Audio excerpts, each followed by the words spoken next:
नमस्कार, आपण बघत आहात CTV न्यूज नजर. प्रत्येक बातमीवर हिंदी आणि मराठी भाषेत बातम्या प्रसारित करणारं जिल्ह्यातील एकमेव channel. Sponsored by Sukhkarta associates. आणि आता पाहूयात गेल्या 24 तासातील बातम्या पटापट.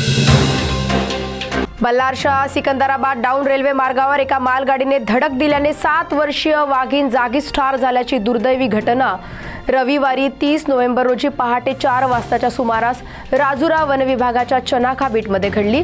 या घटनेमुळे पुन्हा एकदा वन्यजीवांसाठी रेल्वे मार्ग जीवघेणा ठरल्याचे सिद्ध झाले आहे. सावली वन परिक्षेत्राअंतर्गत येत असलेल्या पिरंजीमाल येथील शेतशिवारात अस्वलाने हल्ला करून 2 शेतकऱ्यांना जखमी केल्याची घटना 30 नोव्हेंबर रोजी दुपारच्या सुमारास घडली. रोशन कोडापे वय 42 आणि मनोहर तोरक पवार वय 75 अशी जखमी शेतकऱ्यांची नावे असून दोघेही पिरंजीमाल येथील रहिवासी आहेत. भारतीय जनता पार्टीचे ज्येष्ठ नेते, स्टार प्रचारक, राज्याचे माजी वन, सांस्कृतिक कार्य आणि मत्स्य व्यवसाय मंत्री तथा बल्लारपूर मतदारसंघाचे लोकनेते आमदार सुधीरभाऊ मुनगंटीवार यांची भव्य जाहीर सभा आज 1 डिसेंबर रोजी मूल आणि बल्लारपूर येथे होणार असून या सभेला सैराट फेम रिंकू राजगुरू हिला निमंत्रित केले आहे. या सभांना सैराट फेम अभिनेत्री रिंकू राजगुरू हिची उपस्थिती विशेष आकर्षक ठरणार आहे. महाराष्ट्र राज्य निवडणूक आयोगाने SEC चंद्रपूर जिल्ह्यातील घुग्गुस, गडचांदूर आणि मूल नगरपालिकांमधील 5 प्रभागांच्या निवडणुकींना तात्पुरती स्थगिती दिली आहे. उच्च न्यायालयाच्या आदेशामुळे ही प्रक्रिया थांबवण्यात आली असून उमेदवारांच्या नामांकन तपासणीची नियोजित प्रक्रिया रद्द करण्यात आली आहे. या निर्णयामुळे स्थानिक राजकारण्यांमध्ये असमंजस निर्माण झाला आहे. निवडणूक कार्यक्रम पुढे ढकलला जाणार असल्याचे संकेत मिळत आहेत. या 3 नगरपालिकांमध्ये एकूण 5 प्रभागांसाठी होणाऱ्या निवडणुका सुरू होण्याच्या तयारीत असताना काही स्थानिक संघटनांच्या तक्रारीवरून न्यायालयात दाखल झालेल्या याचिकेवर सुनावणी झाली. न्यायालयाने निवडणूक आयोगाला तात्पुरती स्थगिती देण्याचे आदेश दिले आहेत. घुग्गुस नगरपालिकेतील 2 प्रभाग, गडचांदूरमधील 2 प्रभाग आणि मूदमधील 1 प्रभाग यांचा यात समावेश आहे. नामांकन तपासणीची प्रक्रिया आजच होणार होती, मात्र आता ती अनिश्चित काळासाठी स्थगित करण्यात आली आहे. आता निवडणुकी संदर्भात एक महत्त्वाची अपडेट.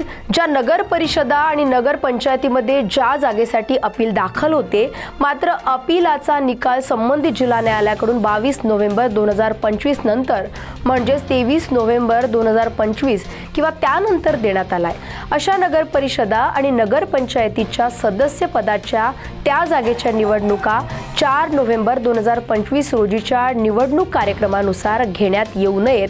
तसेच अशा प्रकरणात अध्यक्षपदाचा समावेश असल्यास त्या संपूर्ण नगर परिषदेची निवडणूक स्थगित करण्याबाबत राज्य निवडणूक आयोगाने 29 नोव्हेंबर 2025 रोजी आदेशान्वये निर्देशित केले आहे. एकाच वेळी तब्बल 37 नक्षलवाद्यांनी आत्मसमर्पण करत हिंसाचाराचा मार्ग सोडला. विशेष म्हणजे यामध्ये 27 इनामी नक्षली असून त्यांच्या नावावर मिळून 65 लाख रुपयांचे बक्षीस जाहीर होते. यातील सर्वात चर्चेत असलेले नाव म्हणजे कुमली उर्फ मंडावी. ही कुख्यात SZCM कमलेशची वैयक्तिक गाढ होती. कमलेशने तेलंगणामध्ये गुपचूप आत्मसमर्पण केल्याची माहिती मिळताच कुमलीसह इतर नक्षलवाद्यांनीही शस्त्रे खाली ठेवण्याचा निर्णय घेतला. आता महत्त्वाची बातमी.